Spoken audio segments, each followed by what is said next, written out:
alihi haɗa da sahabbansa du suna cikin waƙe na.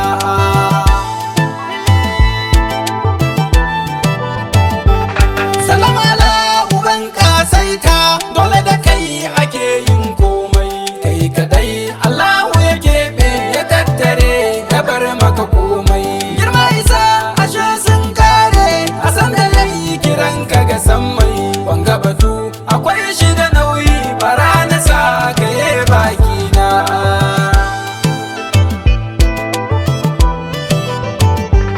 Zaman ka sai da labarari mai san kashi ya zama wankanke. Taka da kyau na yi maka tafa sunanka ne ya zo saukanke.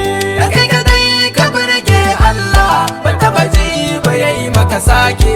Duka isa ashe ta kare gaban ka ne kawai maulana.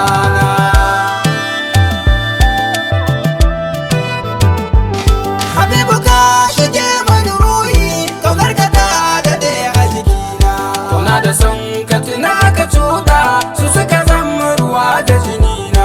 Wallahi ni da a ce in barka ya fi man na fille kaina.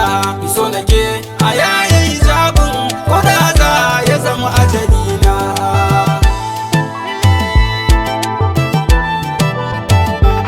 Sha matsayi kurewar hujja kai ɗaya ne ga darar bayi. Nurul huda masoyin Allah ramazu masu sha ayoyi. Ba wani da gaban kai imami kowa da kai yake yin koyi. Abin fada akan ka ya kare sai dai kurum kawai maulana.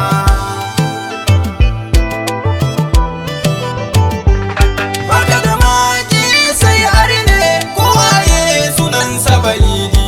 A nutsu dai a sake kulawa kai ɗaya ne ka sauka sa'idi. Duk masu ja da kai ka kai su sun manta da kai ne fardi. Barka kadai najibullahi sunan ka shi kadai ne suna.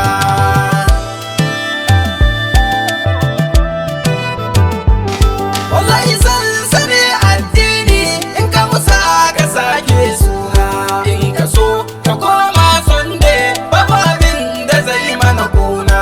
Kada ka manta shi ne hujja ranar da inuwa ke kuna. Shi ne kadai yake rufe aibu a sanda babu mai maka rana.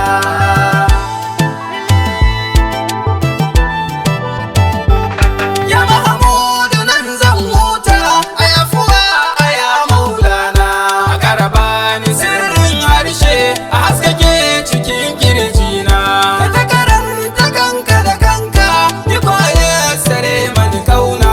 Albangawi fasahar nan ne ai majidan isar ummina.